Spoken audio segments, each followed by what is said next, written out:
Welcome to Real Talk with Michael and Lisa. Hi. We're going to share a little bit today about a revelation that I had this morning. And it actually happened this morning after we were intimate. And I was just thinking about, I felt like it was God inspired to realize the power of choice. And that the most important things in life are the things that we choose. And how much of our life is based on our choices. You know, first and foremost, we have the power or the ability to choose God. And that shifts every dynamic in our life. And I was processing how the power, the absolute intensity and gift and amazingness of choosing somebody else, to fully choose them. And I told you, thank you. Thank you for choosing me. And he has chosen me in my mess. He has chosen me in my process. He has chosen me when I've looked beautiful and when I haven't, or when I've not had any makeup on, or totally broken down and crying and snot dripping. And yeah, I think some of the most important, most valuable words are I choose you. And we think about that God has given us free will, and I think the connotation for me is that God isn't controlling, but I think actually the biggest gift he's given us is to choose powerfully.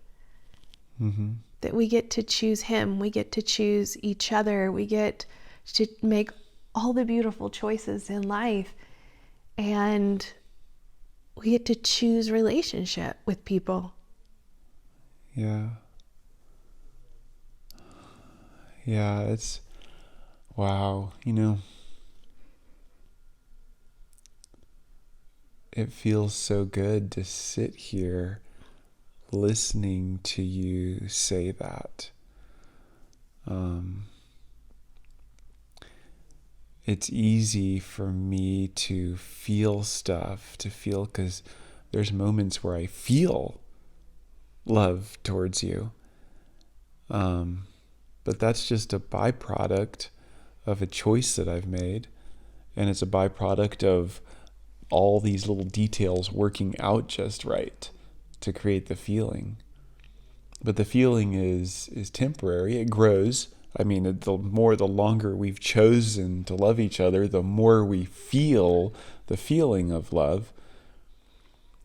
But to give ourselves permission to choose without the feeling, to there's this is gonna be a shocker, I know it, but there's times where we disagree. There's time Lisa would like to say I go left and she goes right. I don't necessarily see it as quite that polar opposite, but maybe so, and maybe I'm just haven't caught up all the way yet. But there are times where we have differences, disagreements, and there's tension.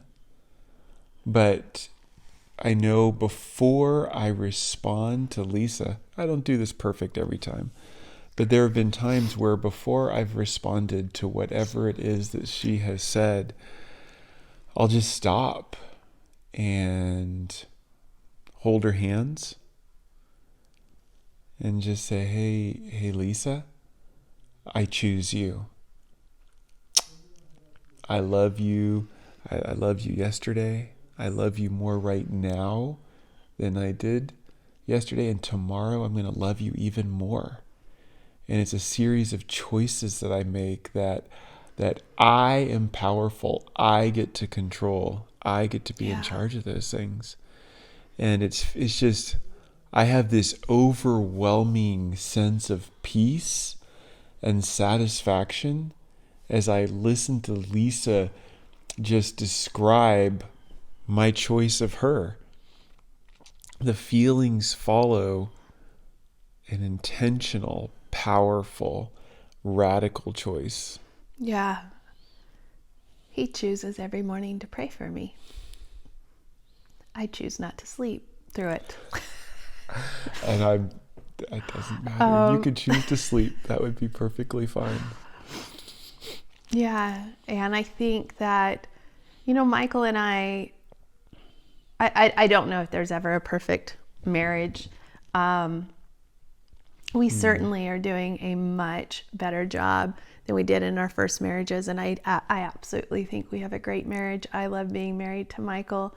But I think one of the things that sets it apart from the average marriage, and as we continue to push towards an extraordinary marriage that inspires thousands of people.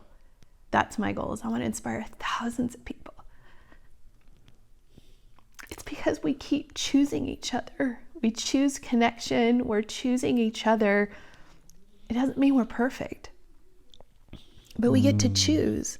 And I want to take that same heart of love to choose into relationship with our children, with the people who partner with us in ministry, with our friends.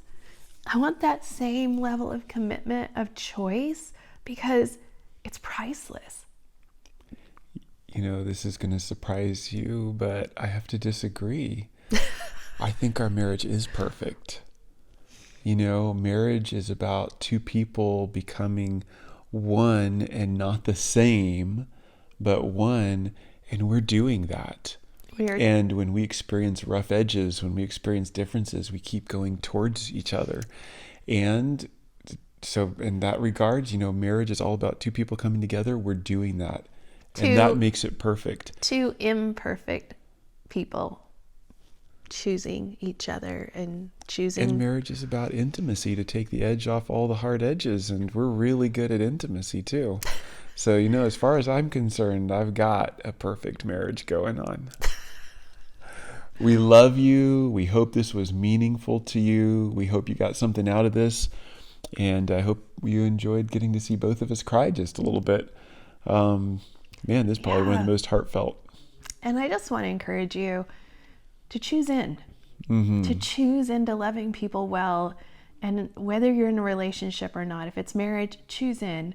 If it's your family, choose in. If it's your friends, just take another level to choose in at a higher level of greater depth, of more commitment. And yeah, you take a risk to get hurt by lowering those walls, but it's so worth it. It's so worth it. Yeah. So we just bless you. Yeah, we love you. Have a beautiful day. Choose to love.